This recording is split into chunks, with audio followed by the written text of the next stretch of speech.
आप देख रहे हैं वतन समाचार। आज हम बात करेंगे हज के बारे में। जैसा कि आप जानते हैं कि लगभग 40-42 हजार टूर ऑपरेटर्स का जो कोटा है वो अभी भी खटाई में पड़ा हुआ है। हालांकि पिछले कुछ दिनों में जिस तरह से भारत और सऊदी अरब के जो रिश्ते हैं जितने घनिष्ठ हुए हैं, जितने बेहतर हुए हैं, जितने मीठे हुए हैं, जिसकी शायद कम लोगों को एहसास हो कि किस हद तक भारत और सऊदी अरब के रिश्ते गहरे हैं, किस हद तक जो है उसमें मिठास है। तो इस बात को देखते हुए इस बात की अपेक्षा की जा रही है, उम्मीद की जा रही है कि जो 42,000 कोटे का मसला है इसमें शायद जो है सऊदी अरब कोई बड़ा फैसला ले सकता है और भारत के हाजियों को, भारत सरकार को एक बड़ी राहत दे सकता है। लेकिन इस बीच हमारे दर्शकों को बता दें कि हज से जुड़ी सबसे इंपॉर्टेंट खबर यह है कि अगर इस साल आपने गलती से भी गलती करके ये कोशिश की कि आप हज के लिए एलिजिबल नहीं हैं, रजिस्टर्ड नहीं हैं, आपके पास हज का इजाजतनामा नहीं है, चाहे आप सऊदी में मुकीम ही क्यों ना हो,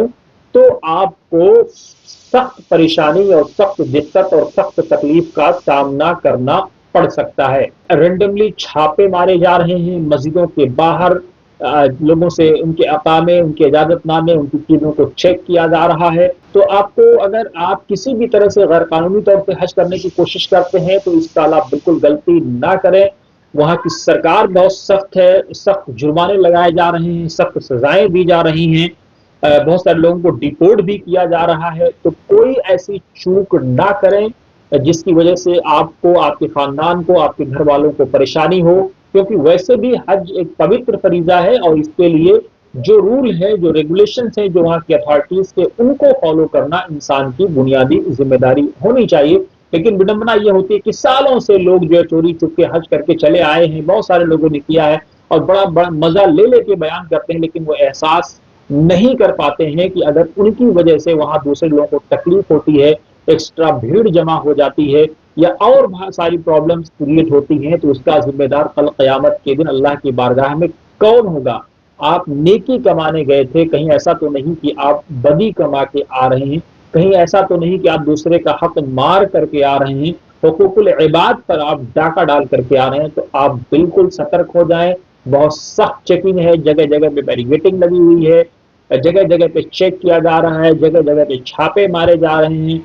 लोगों को अकामे, इजाजतनामे, सारी चीजें बहुत केयरफुली। पिछले साल जो हादसा हुआ उसके बाद सऊदी गवर्नमेंट, सऊदी के जो क्राउन प्रिंस मोहम्मद बिन सलमान है वो काफी सख्त है और अच्छा भी होना चाहिए, सख्ती होनी चाहिए। मामला धार्मिक हो या जो है धार्मिक ना हो, फिर भी धार्मिक मामलों में वैसे भी लोगों को बेहद शालीन होना चाहिए कि नेकी आप कम से कम कमाने के चक्कर में बदी कमाने ना लग जाएं कि आप गैर कानूनी तरीके से हज करने पहुंच जाएं, जिसकी आपके पास परमिट भी नहीं, इजाजत ही नहीं है। और वो लोग जो हज कर चुके हैं, बार बार हज के शौकीन है, मेरी वतन समाचार के माध्यम से उनसे अपील है कि आप कम से कम एक हज जिंदगी में फर्ज है। रसूल अकरम सल्लल्लाहु अलैहि वसल्लम ने भी हज्जतुल वेदा जो किया था वही आपका पहला और आखिरी हज था, और उसके बाद आपने साफ कह दिया था कि शायद मैं तुमसे अगले साल मुलाकात न कर सकूं, और फिर रफ़ीक़ अल-आला, रफ़ीक़ अल-आला, फिर अल्लाह रब्बुल आलमीन की बारगाह में आप चले और अल्लाह रब्बुल आलमीन से जा मिले। तो कहने का मतलब ये है कि आप भी कोशिश करें कि एक ही हज करें, एक ही उम्रा करें,